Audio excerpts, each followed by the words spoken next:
ที่เราเฮามีพลังเข้มแข็งเฮามีแสงเยืองทางสว่างไสวเฮามีพักนำพาสลาดส่องใสเฮาจึงได้มีวันนี้สัตย์ที่เราเฮามีพลังล้นเหลือเฮาอยู่เหนือความล้าหลังทางปัญญา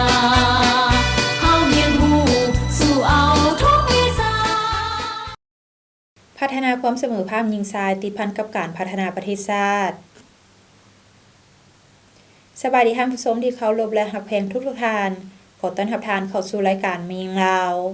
ท่านผู้ชมมาพบกันในมื้อนี้ก็อยู่ในท่ามกลางบรรยากาศที่ทั่วภาคทั่วรัฐทั่วกำลังประกอบอาวุธและทั่วปวงชนลาวทั้งชาติชมเชยผลสำเร็จของประชุมใหญ่ผู้แทนทั่วประเทศครั้งที่12ของพรรคประชาชนปฏิวัติลาวอย่างมีเนื้อในความหมายและเป็นขบวนการกว้างขวางพร้อมเดียวกันนี้สหพันธ์มิงลาวทุกท่านขอพร้อมจัดตั้งผันขยายมติของประชุมใหญ่ผู้แทนมิงลาวทั่วประเทศครั้งที่9ด้วยการหันเป็นแผนงานของการของตนให้แทนเหมาะสอดคล้องกับแต่ละของเขตไปพร้อมกับการจัดตั้งปฏิบัติวาระแห่งชาติที่อยู่ในความรับผิดชอบของสหพันธ์มิงลาวให้สำเร็จตามแผนที่วางไว้ท่านผู้ชม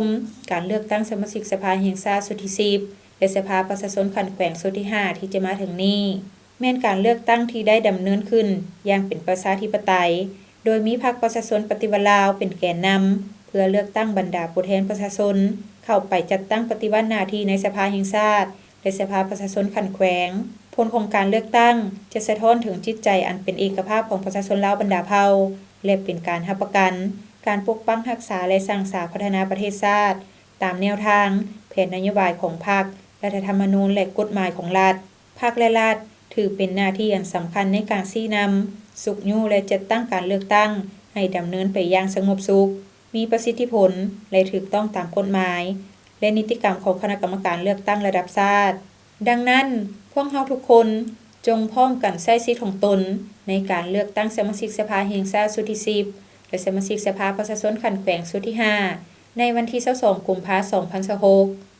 ท่านผู้ชมลำดับต่อไปจะนำเสนอข่าวการเคลื่อนไหวของสหพันธ์มิงลาวเป็นต้นที่19มังกร2026ที่สโมสรห้องว่าการแขวงสวรรณเขตสหายนางอาลีวงหน่อบุญธรรมกรรมการศูนย์กลางภาคประธานศูนย์กลางสหพันธ์แม่หญิงลาวได้เป็นประธานในการเผยแพร่ผลสำเร็จกองประชุมใหญ่ผู้แทนแม่หญิงทั่วประเทศครั้งที่9ที่แขวงสวรรณเขตโดยมีสหายนางมาลัยทองธรรมติกากรรมการภาคแขวง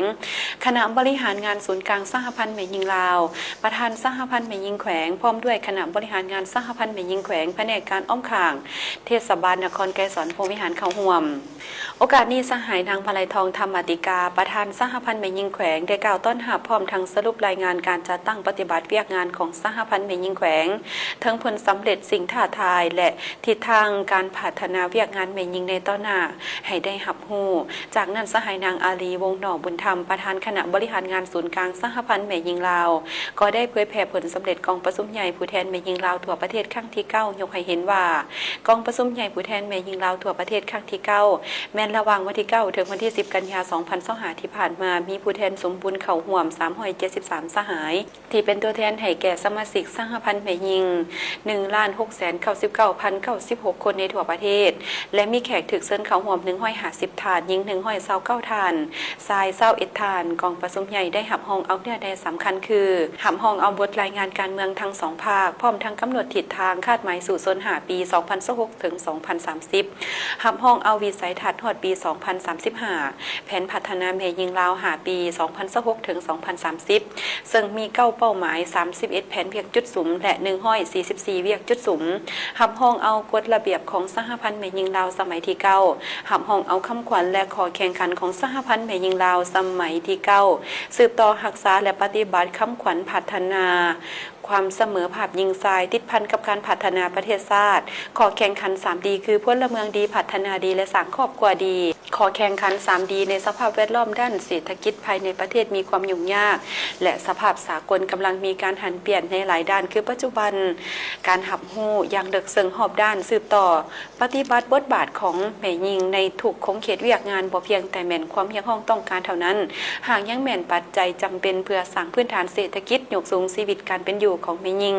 ให้นับมือนับดีขึ้นเฮ็ดให้ประเทศมีความมั่งคั่งเข้มแข็งประชาชนมีความหักมีผาสุขสังคมมีความสามัคคีปองดองประชาธิปไตยยุติธรรมและศรีวิไลโอกาสเดียวกันนี้ตั้งหน้าจากศูนย์กลางสหพันธ์แม่ยิงลาวก็ยังได้เผยแพร่กฎระเบียบและพระราชบทบาทสหพันธ์แม่ยิงลาวในการประสานงานระหว่างศูนย์กลางสหพันธ์แม่ยิงลาวและสหพันธ์แม่ยิงขันท้องถิ่นตื่มอีกฝึกอบรมการสร้างครูฝึกนำใช้คู่มือการให้คำปรึกษาและปกป้องแม่หญิงเด็กน้อยให้แก่พนักงานสหพันธ์แม่หญิงขันแขวงและขันเมืองของแขวงพงศาลีจัดขึ้นในระหว่างวันที่ 13-15 มังกร 2026 โดยการสนับสนุนจากองค์การยูนิเซฟประจำสปป.ลาวภายใต้การเป็นประธานร่วมของท่านนางคำมาลาสุวงศ์กรรมการประจำภาคแขวงประธานคณะบริหารงานสหพันธ์แม่หญิงแขวงพงศาลีและท่านนางวรรณลีอินทพรหมห้องหัวหน้าศูนย์ให้คำปรึกษาและปกป้องแม่หญิงเด็กน้อยศูนย์กลางสหพันธ์แม่หญิงลาวมีผู้เข้าร่วมจากสหพันธ์แม่หญิงแขวงสหพันธ์แม่หญิงเมืองจาก3เมืองเป้าหมายคือเมืองบุญเหนือเมืองสัมพันธ์และเมืองขวา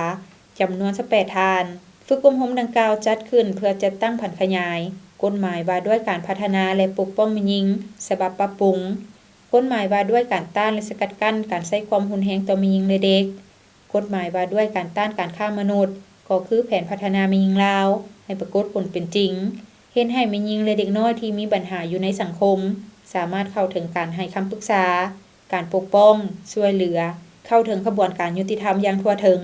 และเป็นการสร้างความเข้มแข็งให้แก่พนักงานสหพันธ์แม่หญิงขันแขวงและขันเมืองของแขวงพงศาลี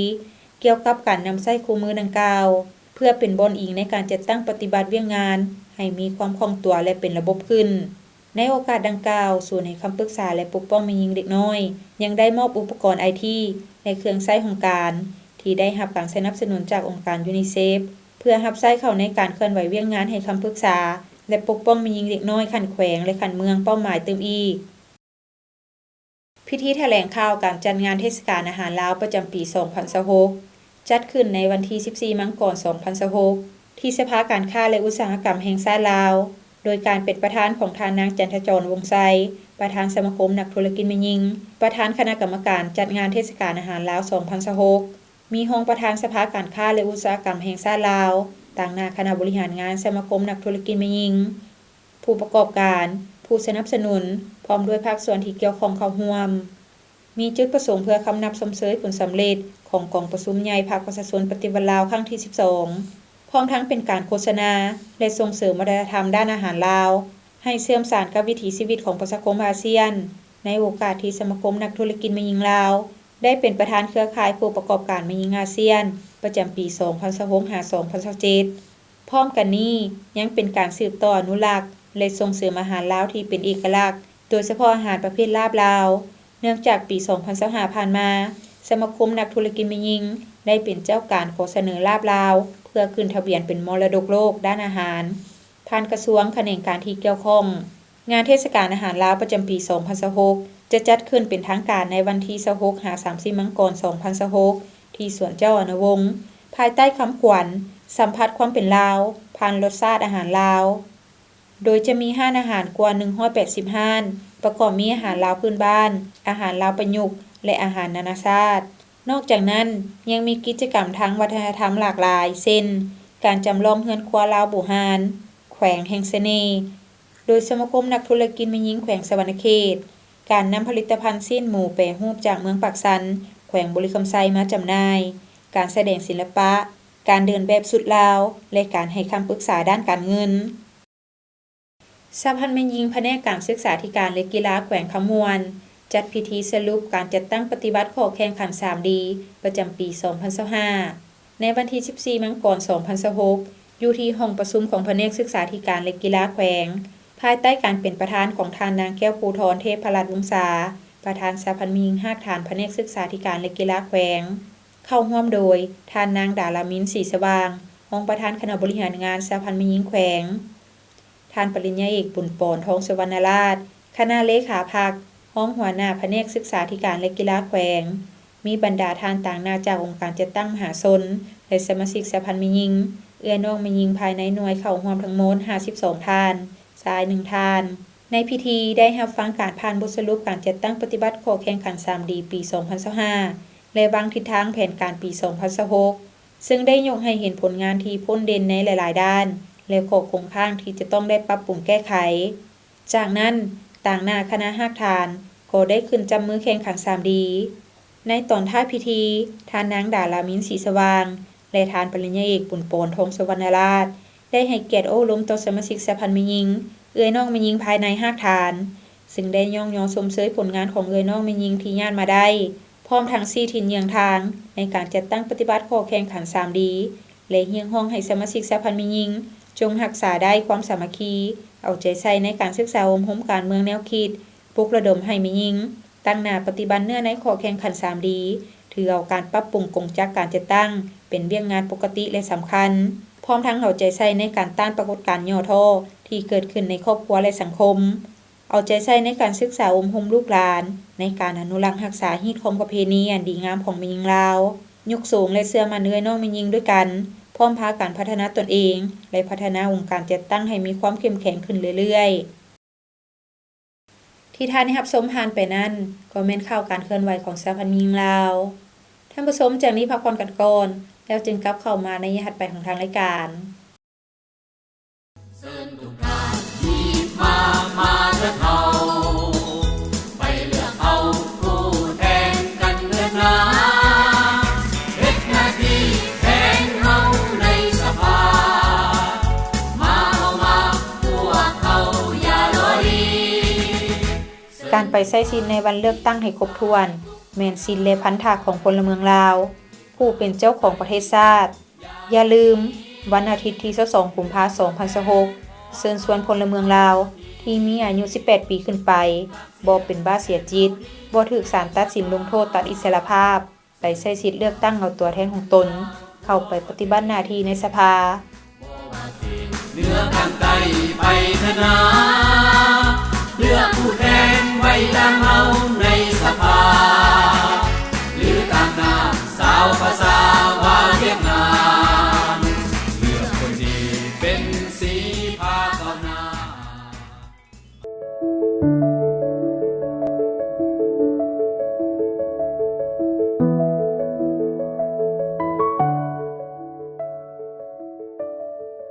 โอ้ยเลิกเวลาอันน้อยไปดื่มต่อบ่ไปนั่งดื่มต่อจากน้อยบ่เอาไปซะอีกบนเก่าหั่นล่ะบนเก่าเมื่อวานนี้ล่ะมีผู้สาวเห็นบ่อยากไปบ่พอดียังบ่อยากกลับนะเพราะว่าเมื่อวานนี้ไปกินเมาแล้วแบบกลับเมืองเฮือนเรามีปากเสียงกับลูกกับเมียหน่อยนึงก็เลยว่าได้ลงไปซุกเพิ่นล้มเพิ่นก็เจ็บหน่อยนึงแหละก็เลยแบบยังบ่อยากกลับรู้สึกผิดนะยังบ่อยากกลับนะโอ้บ่อยากกลับเฮือนแล้วอยากไปดื่มต่อเพื่อให้มันลืมหั่นบ่โอ้บ่เฮ็ดได้น้องเอ้ยแนวนั้นบ่เฮ็ดได้อยากแนะนำน้องแนวนี้การใช้ความรุนแรงกับครอบครัวกับลูกกับเมียน่ะมันผิดกฎหมายเด้น้องเอ้ยแนะนำน้องนี่นะแต่นี่ต่อไปบ่อยากให้เฮ็ดได้บ่จังซี่น่ะแล้วให้น้องมันกลับเมื่อก่อนสาว่าน่ะเรื่องดื่มมันให้หยุดซะก่อนบ่ฟ้าวกลับไปทำความเข้าใจไปปรับความเข้าใจไปขอโทษกับลูกกับเมียที่ว่าได้เฮ็ดไปแล้วนะกลับไปแล้วไปเว้ากับเราแต่นี่ต่อไปค่อยจะบ่เฮ็ดให้เจ้าเป็นนั้นอีกเพื่อให้ครอบครัวเฮามีความสุขเจริญรุ่งเรืองให้เป็นครอบครัวที่อบอุ่นคือว่านำพาครอบครัวกับลูกกับเมียนี่ไปในทางที่ดีแต่ว่าบ่ให้เฮ็ดนะได้บ่อ้ายเว้านี่ได้บ่หยุดก่อนมื้อนี้บ่ดื่มเดี๋ยวขอบใจได้นะซั่นเนาะก็เลิกเวลาสิกลับเฮือนแล้วซั่นกลับไปซะน้องกลับไปซะเด้อโอเคขอบใจได้เด้อโอ้เอากลับกลับ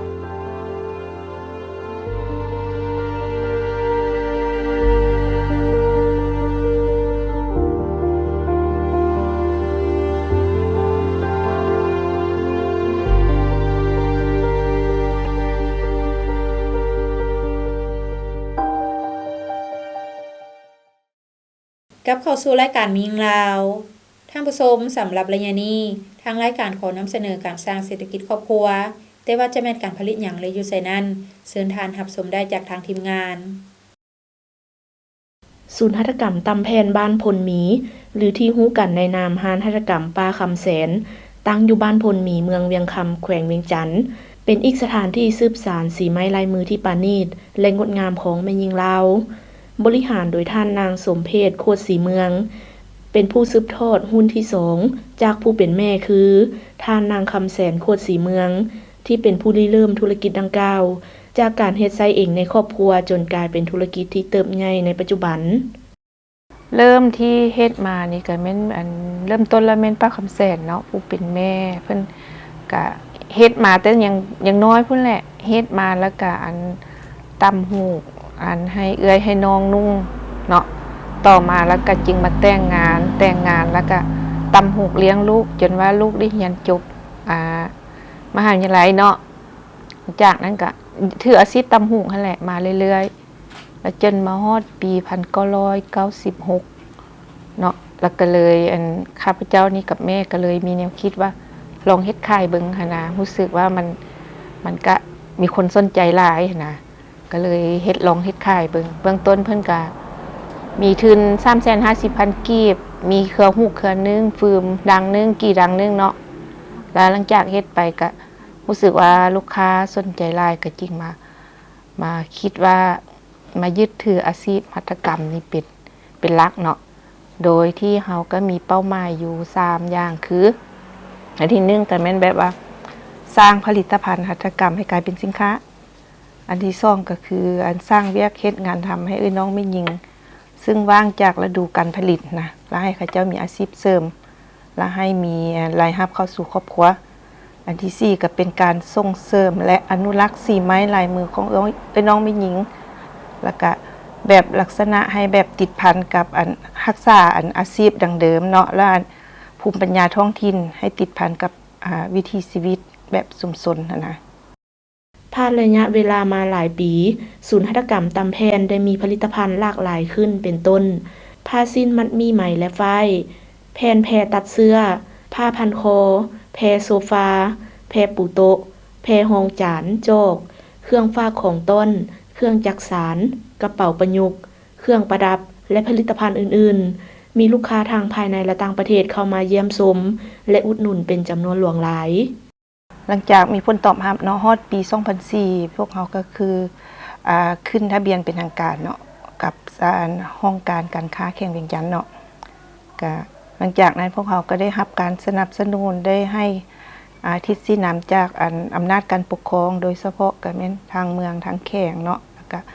ทางกระทรวงอุตสาหกรรมการค้าแล้วก็มีทางมิญิงแล้วก็มีทางท่องเที่ยวเข้ามาสนับสนุนเรื่องวิชาการเรื่องให้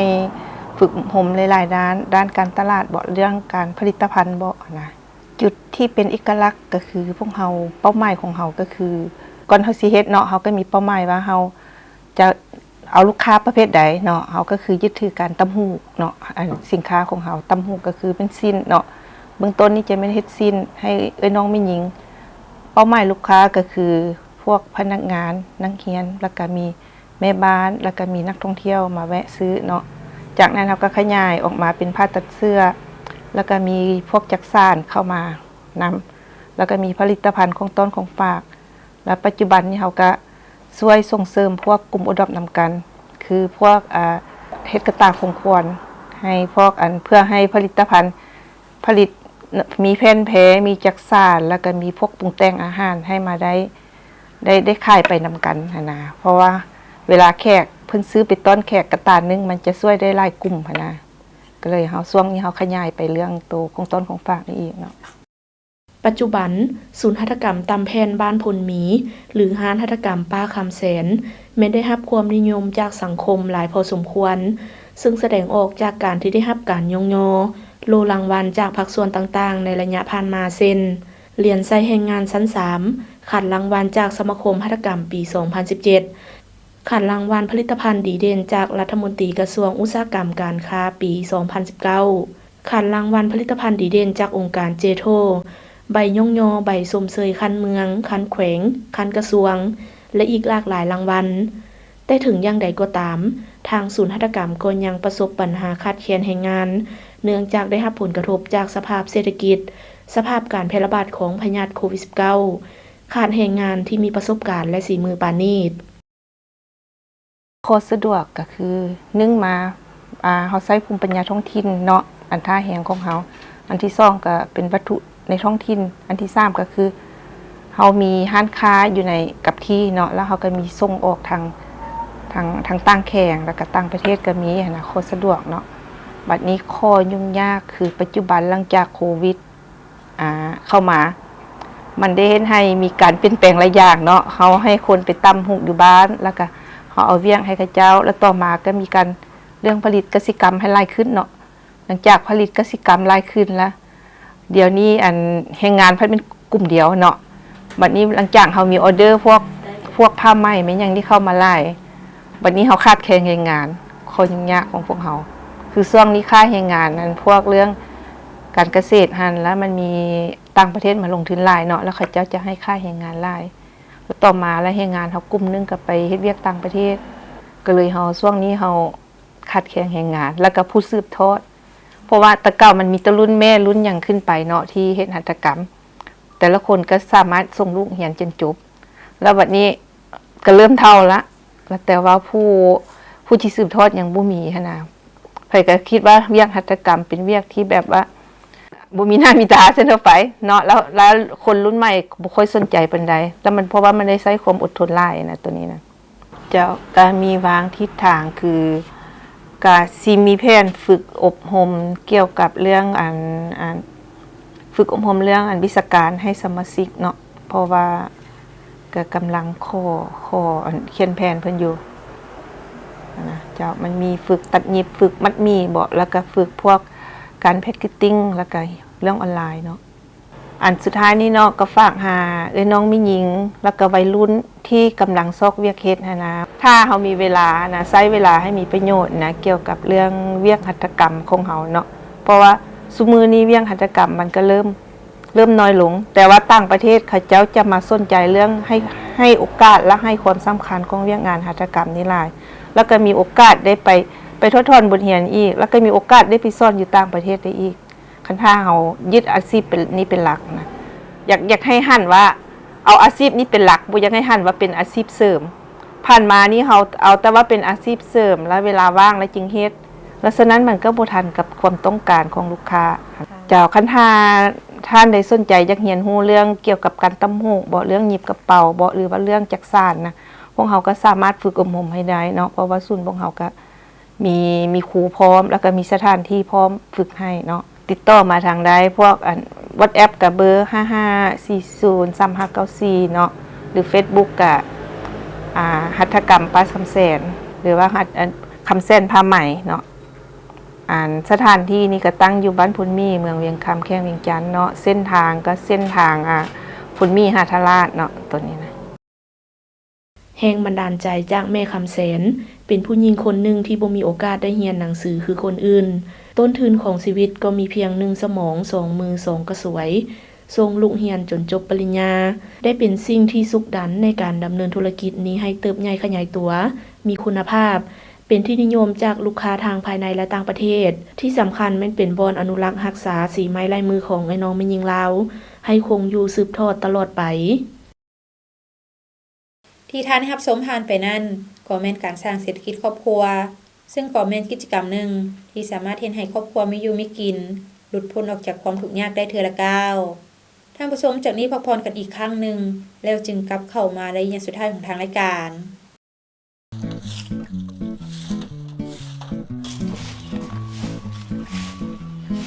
สบายดีพ่อตู้โอ้สบายดีเป็นอะไรร้านไปโรงเรียนได้เรียนหยังได้แล้วมื้อนี้หลานได้เรียนวิชาโลกอำตัวสาวครูเว้าเรื่องหาปอสู่ฟังพ่อตู้ฮู้บ่หาปอมีหยังแด้ก็ฮู้แท้ละเนาะหาปอละคันฮู้ก็เว้าให้หลานฟังเบิ่งดูว่ามีปอหยังแด้ก็มีป.1 ฮอดป.5 ที่หลานเรียนหั่นตะว่าสิว่าหยังหาปอพ่อตู้แฮ่งฮู้ฮอดปอที่6พุ่นปอหยังอีกปอที่6หั่นปอที่6ปอแม่ตู้จมปกมื้อเช้าหั่นเด้พ่อตู้เอ๋ยมันบ่แม่นที่พ่อตู้เอามาหั่นนะสาวครูว่า5ปอมีปอที่1แม่นปอปิดฝาภาชนะที่เก็บน้ำในเฮือนบ่ให้มียุงลายเข้าไปไข่ใส่ปอที่2แม่นปอเปลี่ยนน้ำและพัดถูภาชนะเส้นเตาดอกไม้น้ำห้องตีนตู้ถาดห้องจอกน้ำ ปอที่3แม่นปอปล่อยปลาหางนกยุงเพื่อไปกินนอนน้ำปอที่4แม่นปอปรับปรุงบ่ให้น้ำค้างขังกระโปะกระป๋องอย่างตีรถเก่าปอที่5แม่นปอปฏิบัติเป็นประจำทุกๆอาทิตย์ โอ้แม่นหวะพอตู้บ่ฮู้เด้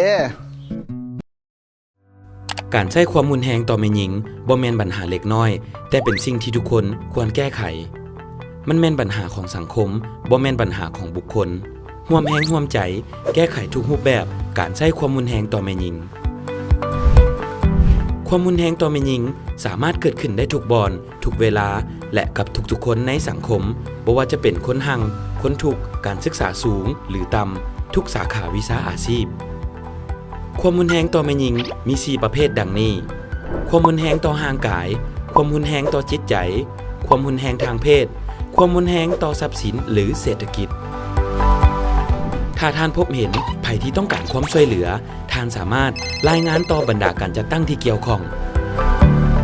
อิงตามมาตรฐานการดำเนินงานการปกป้องและการบริการช่วยเหลือทางด้านสังคมแก่แม่หญิงและเด็กหญิงที่ถูกความรุนแรงในสปป.ลาว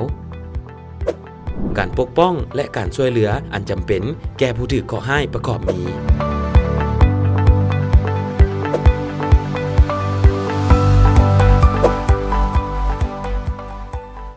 ท่านสามารถโทรหาเบอร์โทรให้คำปรึกษาของสหพันธ์แม่หญิงลาว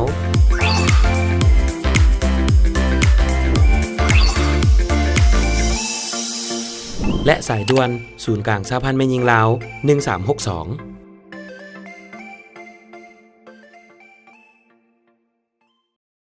กลับเข้าสู่ระยะสุดท้ายของทางรายการท่านผู้ชมสำหรับระยะสุดท้ายนี้ถ้าหากท่านผู้ชมท่านใดยังมีคำคิดคำเห็นหรือข้อตำหนิติชมรายการท่านก็สามารถโทรศัพท์เข้ามาได้ตามเบอร์ที่ขึ้นอยู่ในหน้าจอขณะนี้และนอกจากนี้ท่านผู้ชมยังสามารถเบิ่งรายการมียิงลาวคืนหลังได้ทาง YouTube โดยพิมพ์คำว่ารายการมียิงลาวหรือว่าจะเข้าไปที่เว็บไซต์ก็ได้เช่นเดียวกันที่ www.laowomenunion.org.la ท่านผู้ชมยาเสพติดเป็นอันตรายต่อสุขภาพและอนาคตของคนหุ่นนุ่มที่เป็นหุ่นสืบทอดที่เป็นกำลังแห่งสำคัญในการปกป้องรักษาและสร้างสรรค์พัฒนาประเทศชาติดังนั้นพวกเราทุกคนจงร่วมแรงร่วมใจกันต้านและสกัดกั้นปัญหายาเสพติดให้หมดไปจากสังคมลาวท่านผู้ชมมาฮอดนี้เวลาของทางรายการก็หมดลงแล้วผู้ดำเนินรายการพร้อมด้วยทีมงานรายการมียิงลาวขอลาท่านผู้ชมไปก่อนพบกันใหม่ในมื้อหน้าสำหรับมื้อนี้ขอขอบใจสบายดี